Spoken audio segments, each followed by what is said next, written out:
we will be demanding from our Western partners to accept the reality. The United States and the European Union go back to the full implementation of their obligations on the Joint Comprehensive Action Plan. And then Iran, as Iran stated many times, restores the observation of those obligations, which it assumed exclusively on a voluntary basis, and probably it would be an ideal solution. Russia's foreign minister has warned that the Iranian nuclear deal is at risk due to what he called the obvious methods of intimidation from the US. Sergey Lavrov is hosting his Iranian counterpart for nuclear talks in Moscow.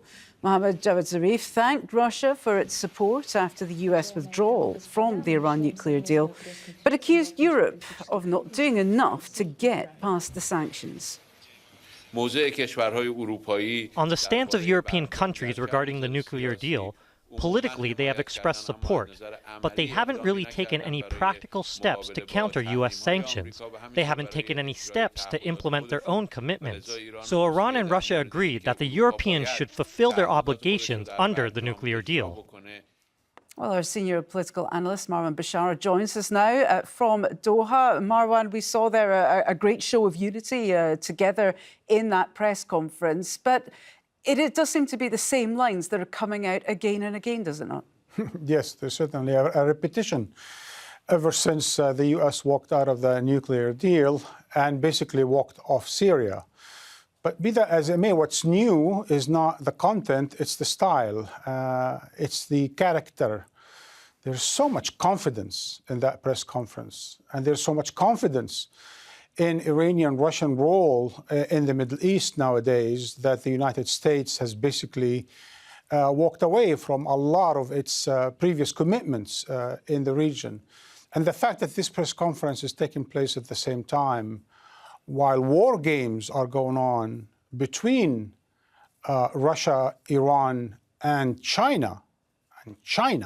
This is the big elephant in the room. The fact that these trilateral war games are going on for 4 days in the Gulf means that the characterization of their relationship and of their strategy, common strategy, I must stress, in the region, of course, excuse of confidence and of optimism, if you will. Now, whether this will, in fact, bode well for stability and peace in the region, of course, that's a whole other question.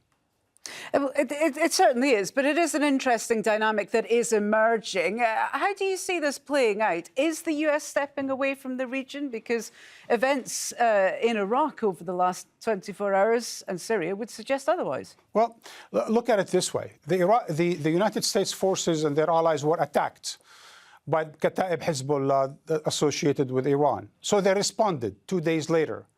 Clearly, the commander-in-chief is hanging out somewhere in Florida, playing golf, and preoccupied with what he calls crazy Pelosi, meaning crazy House Speaker Nancy Pelosi. I think the Russians and the Iranians and the Chinese understand that the commander-in-chief is not really in full command at this point in time. He's preoccupied with other things, domestic and otherwise, and that while the US forces are more than capable to respond to any threat to them in a place like Iraq, but when the Iraq government itself calls the American response to Kataib Hezbollah that are associated with Iran, that they undermine Iraqi sovereignty, where is the American position?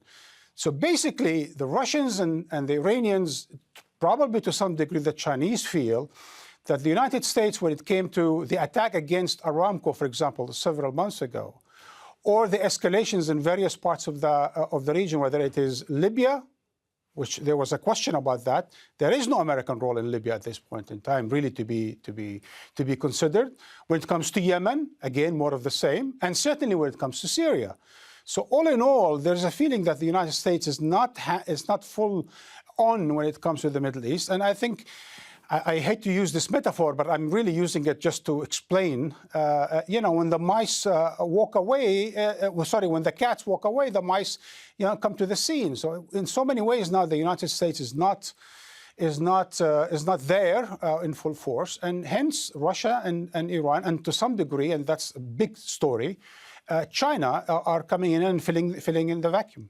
And just quickly, Marwan, an interesting final question at that press conference on Libya. This adds yet another confusing and complicated dynamic to a region that one could argue is complicated enough. Well, to be honest with you, every single press conference nowadays is like Orwell, come alive. They use words like peace and security when they're doing war games. They talk about peace and ceasefire when they talk about Libya, when in fact, a lot of them are really destabilizing forces in Libya. In Libya, there is supposed to be a three-point plan that has to do with ceasefire, and all the stakeholders meet in Germany and discuss it, and then somehow, arrive at a direct dialogue between the Libyans. Everyone is actually being a destabilizing force while claiming to be a stabilizing force. Okay, Marwan Bishara, great to get your analysis. Thank you very much.